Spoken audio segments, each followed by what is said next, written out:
Hello everyone, आप सभी का एक बार फिर से स्वागत है हमारे चैनल यानी कि अभिषेक की नॉलेज में। तो गाइस आज की वीडियो बहुत इंपॉर्टेंट होने वाली है एसवाल फिफ्थ सेमेस्टर के स्टूडेंट्स के लिए, क्योंकि जो उनका सिलेबस है वो ऑफिशियली रिलीज़ कर दिया गया है एसवाल की वेबसाइट पे। तो हम जैसे ही वेबसाइट पे आएंगे कंटिन्यू टू वेबसाइट पे क्लिक करेंगे और यहाँ पे CBCS वाला लिंक देखने को मिल जाएगा। ठीक है, हम इस पर क्लिक कर देंगे और यहाँ पर हम आएंगे अपने सिलेबस UG वाले ऑप्शन पर, हम इस पर क्लिक करेंगे। इस पर क्लिक कर देंगे, जैसे ही हम नीचे आएंगे अब यहाँ पे आपको देखने को मिलेगा थर्ड का, फोर्थ का, फिफ्थ सेमेस्टर का सिलेबस। ठीक है, यहाँ पे हम इसको डाउनलोड कर लेते हैं, आपको डाउनलोड करके भी दिखाऊंगा। लेकिन उससे पहले अगर आप लोगों ने हमारे चैनल को सब्सक्राइब नहीं कर रखा है तो प्लीज़ सब्सक्राइब करके बेल आइकन को ऑन करें और इस वीडियो को जितना जितना हो सकता है उतना लाइक शेयर जरूर कर दीजिएगा। तो सबसे पहले हम बात कर लेते हैं, एक बार BA ऑनर्स इंग्लिश के ही डाउनलोड कर लेते हैं। चलिए, ये यहाँ पे हम क्लिक कर देंगे तो ये आपका डाउनलोड ऐसे हो जाएगा। ठीक है, डाउनलोड आपको ऐसे करना है। अभी डाउनलोड हो रहा है, इतने हम थोड़ा वेट कर लेते हैं। तो हम सारे एक ही बारी में डिस्कस करने वाले हैं। पहले कर लेते हैं बात BA ऑनर्स इंग्लिश की। यहाँ पे देखिए आपके कोर कोर्सेज दे रखे हैं और यहाँ पे आपके डिसिप्लिन के दे रखे हैं। कोर कोर्स में आपको वुमेंस राइटिंग का पढ़ना होगा और ब्रिटिश लिटरेचर का पढ़ना होगा। और एक जो इंपॉर्टेंट बात है, जो आपको इस बार जो सब्जेक्ट पढ़ने होंगे वो 4 ही पढ़ने होंगे, ये मैं क्लियर कर देता हूँ। ठीक है, पिछले आपको पता होगा थर्ड और फोर्थ सेमेस्टर में आप लोगों ने 5 पढ़े थे, लेकिन इस बार आपको 4 सब्जेक्ट ही अपने पूरे पढ़ने होंगे। ठीक है, फिफ्थ और सिक्स सेमेस्टर के अंदर भी, सिक्स के अंदर भी 4 और फिफ्थ के अंदर भी 4। अब देखिए यहाँ पे तो ये तो रही बात है आपकी कोर कोर्सेज की, और डिसिप्लिन के अंदर आपको इनमें से कोई एक चूज़ करना पड़ेगा। या तो वो होगा literature for children and young adults और दूसरा होगा आपका modern English writing in English translation. ठीक है, बात करते हैं BA ऑनर्स पॉलिटिकल साइंस की।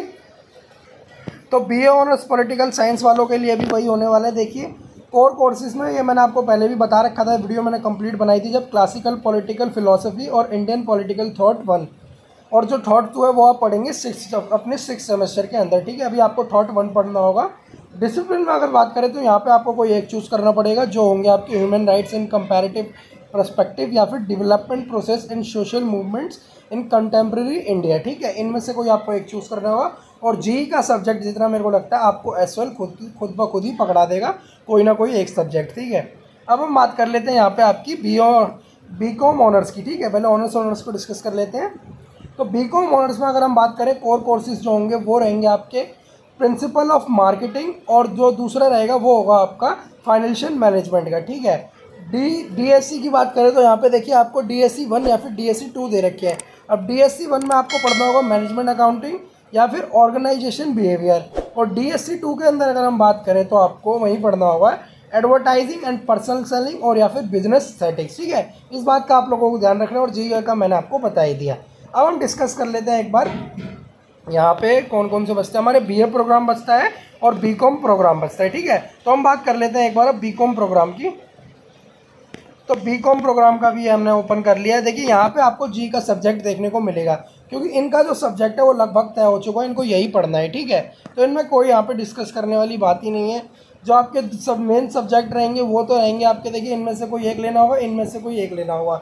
अब यहाँ पे आपके ऊपर डिपेंड करेगा कि आप डिसिप्लिन में कौन से सब्जेक्ट चुनते हैं। ठीक है, आप जो पढ़ते आ रहे हैं उसी के हिसाब से आपको लेना है, ह्यूमन रिसोर्स मैनेजमेंट या फिर principle of marketing, fundamentals of financial management या फिर इंडस्ट्रियल लॉस। ठीक है, स्किल एनहांसमेंट में आपको कोई एक चूज़ करना पड़ेगा, यहाँ पे एंटरप्रेन्योरशिप डेवलपमेंट या फिर पर्सनल फाइनेंस। और अगर हम GE की बात करें तो यहाँ पे जो इनका एक सब्जेक्ट कंपलसरी रहेगा ही रहेगा, एक तरह से है वैसे ऑप्शनल लेकिन कंपलसरी के रूप में यहाँ पे दिया जाएगा, प्रिंसिपल्स ऑफ माइक्रो इकोनॉमिक्स का। ठीक है, अब हम बात करते हैं BA प्रोग्राम की। BA प्रोग्राम में देखिए जो 2 आप सब्जेक्ट पढ़ते आ रहे थे वही आपके रहेंगे, बस सब्जेक्ट का जो नाम होगा वो चेंज हो जाएगा, वही आपको पढ़ने होंगे। अगर आप इकोनॉमिक्स और एजुकेशन पढ़ते आ रहे थे वही आपको पढ़ने होंगे, अगर इंग्लिश और एजुकेशन पढ़ते आ रहे थे तो वही आपको इस बार भी पढ़ने होंगे, बस जो सब्जेक्ट नेम है वो चेंज हो जाएंगे, इसमें कोई बताने वाली बात नहीं है।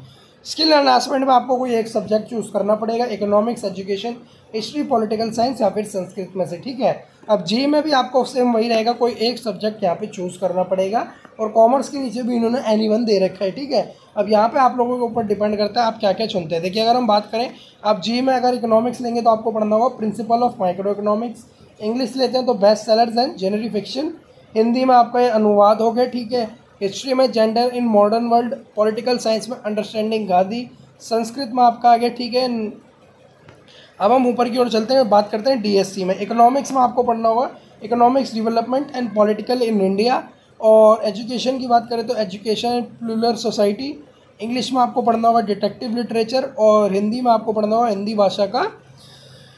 चलिए अब बस इतना ही बहुत है। आज की वीडियो में यहीं पे बात ख़त्म करते हैं। तो ये था आपका कि बड़ी अपडेट जो ये है कि एसवाई का 5th सेमेस्टर का जो सिलेबस है वो रिलीज़ कर दिया गया। आप लोग खुद भी डाउनलोड कर सकते हैं, ठीक है। देख लीजिएगा आपको क्या क्या पढ़ना है, अच्छे से समझ लीजिएगा। और कोई भी कुछ भी चीज़ समझ में ना आए तो आप कमेंट बॉक्स में या फिर आपका टेलीग्राम है, इंस्टाग्राम तो है ही, आप वहाँ भी हमसे फॉलो करके जो अपने सवाल है वो पूछ सकते हैं। तो आज की वीडियो इतनी सी थी, पसंद आई तो लाइक शेयर करके चैनल को सब्सक्राइब जरूर कर लीजिएगा। तब तक के लिए धन्यवाद, आपका दिन शुभ हो।